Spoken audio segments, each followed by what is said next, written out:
заслужили!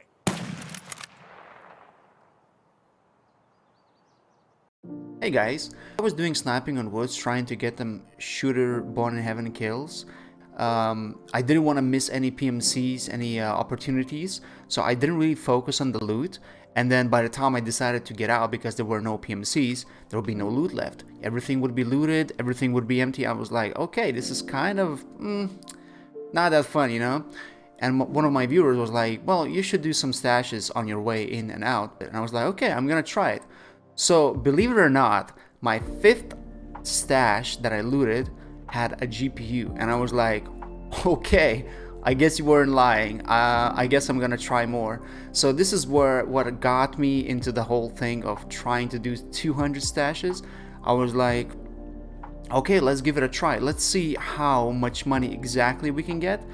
And to be honest, the results were kind of incredible. I would say, like, honestly, Woods is probably the safest map to run stashes, because the map is so huge. There are so much space everywhere, and you barely run into PMCs, especially if you avoid high traffic areas, if you avoid any bottlenecking areas, and you don't even run into too many scavs as well, which makes Woods probably the most perfect map to do stash runs. Especially if you just don't want to PvP or PvE, if you just want to make money. So yeah, let's get into how I did it and what was my route, and I'll share with you my spreadsheet of the results, what happened in those raids. So the first thing I want to talk about is the route that I took to do the stashes. Basically, regardless of which side I started, it would be pretty much the same route every time.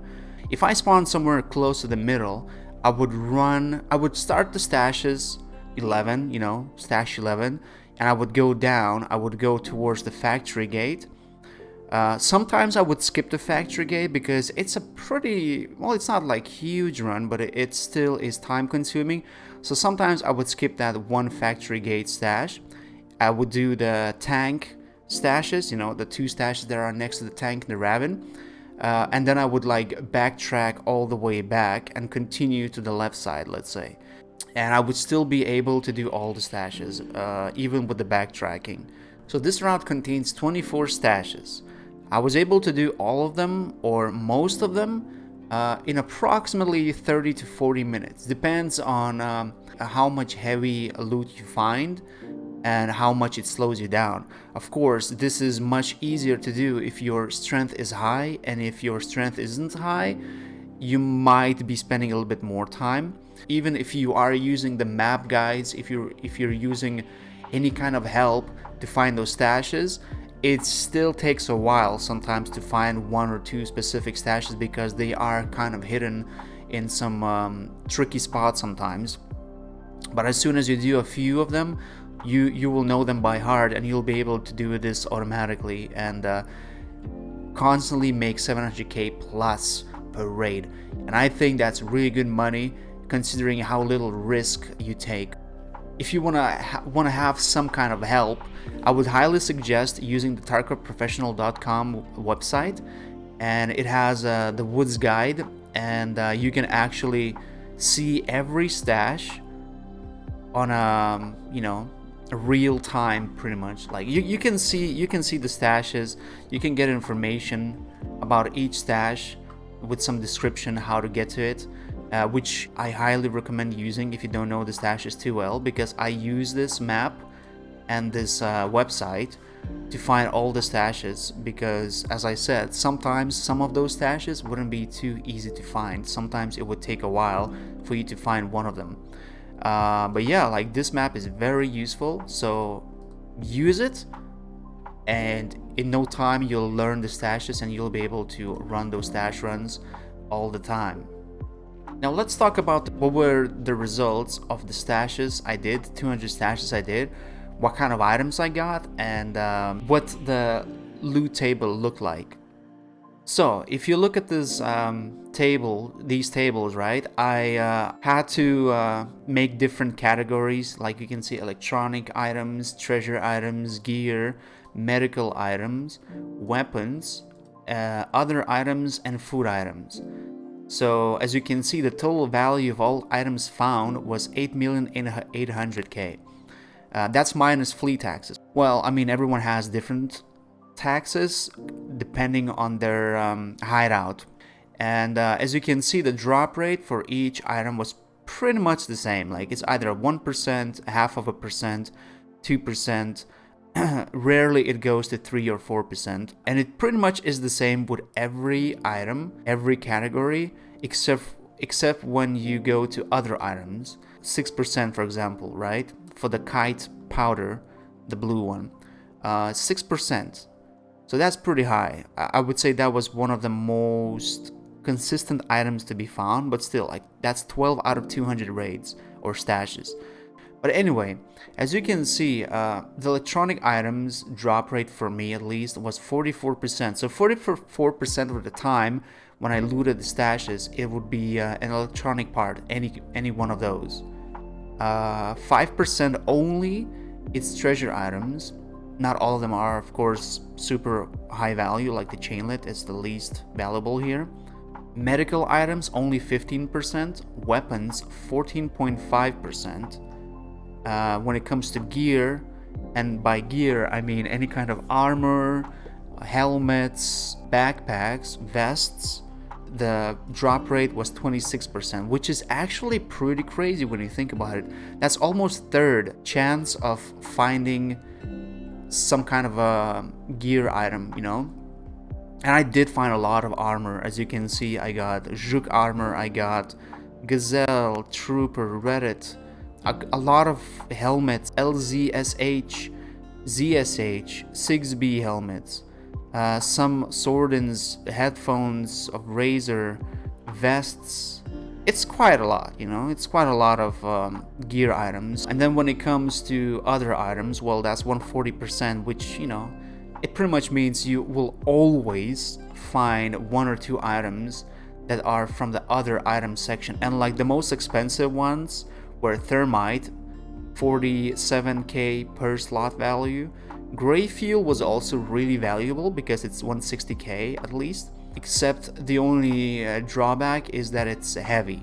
So every time I would find, let's say, one or two gray fuels, I did find 2 gray fuels in one raid, or fuel canisters as you can call them. I was super heavy and it slowed me down quite a bit. Also D-fuel, you know, 26k.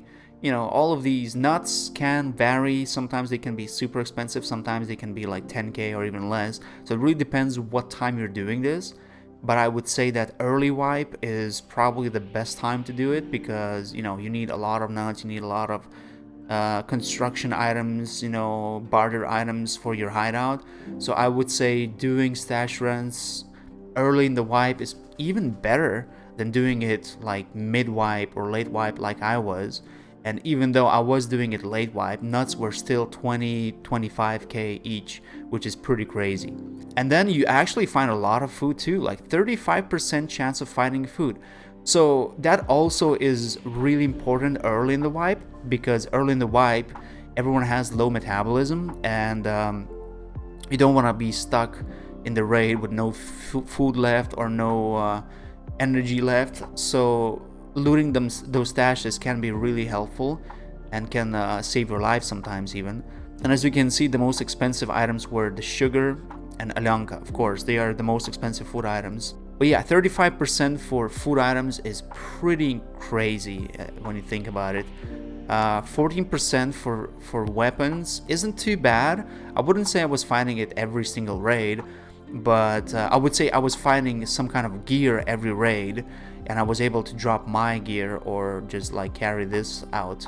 Especially if you come in to the raid with no gear of yourself, like no armor, you pretty much find armor almost, you know, every other raid or so.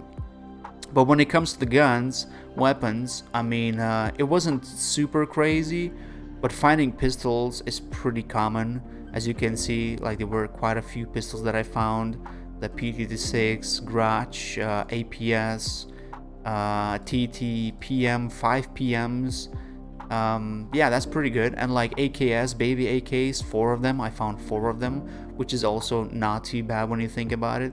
So yeah, that, you know, like you can put that item, like extra item, into your empty, you know, slot. I mean, as you can see, Vector was the most valuable item, 24k per slot value. Grenades are really good, like VOG, M67, RGD5 even. Those are really good to pick up because they're only 1 slot items, and you know, like they do sell for quite a bit. The Mutant was, you know, pretty cool thing to find. MP7 also only 2 slots, and it's 18k per slot value, really good to find. When it comes to electronics, flash drive, SSD, SAS, and magnet were the most profitable items to loot. I was expecting to find a little bit more of items like, I don't know, VPX, you know, something like that, but I didn't find any of that. And I didn't find any GPUs while I was doing this, although I did find a GPU before I started doing those 200 stashes. So there is a chance to find a GPU, of course. I just wasn't lucky enough to find it, but if I did, it would have boosted up the whole profit, you know, like the whole how much money you can make per raid. Even one GPU would have boosted it quite a bit. If you want to check out this table a little bit more, I will put a link down in the description, and you'll be able to check the whole list by yourself and like study it better. But basically, the, you know, consensus is you can make a lot of money by just doing stash runs, as long as you're carrying enough you know, space, as long as you have a big vest and a big backpack. I was running a belt vest and I was running a tri-zip, and I was making 700 per raid guaranteed. Every single raid I was doing, I was making 700k plus. I had one raid where I made 550, and that was because I found 2 armors, and I thought at the time that, you know, it would be more profitable, but it turned out not the case. Like, I actually made less money. But every single other raid, I was making 700k plus, sometimes even 800 plus. And if I had a bigger backpack, I probably would have made even more money, because most of the time I had to drop a lot of items. Like, you know, like when you loot 24 or 20 stashes, you can't take all of those items. You have to like start min-maxing. Plus, I wasn't min-maxing super much. I didn't know the prices too well, so I didn't min-max everything like I could have. If I did that, I might have squeezed out another 50 or 100k even, who knows. But yeah, so these are the results of 200 stashes and woods. I was actually quite surprised of those. I wanna compare this, and I wanna do this on other maps too. So I'm gonna be making a video, and I'm gonna be talking or giving you the results of the other maps. So the next one is gonna be Shoreline for sure. Well, that's it for this video. Thank you for watching, and don't forget to like if you liked the video, dislike if you didn't, and leave a comment if you have any kind of feedback or just want to ask me a question. Also, I stream on Twitch, so you can always come over to my channel and ask me questions about Tarkov, about this video, anything, philosophical questions even if you want. But yeah, thank you all for watching. I'll see you guys soon, and till next time.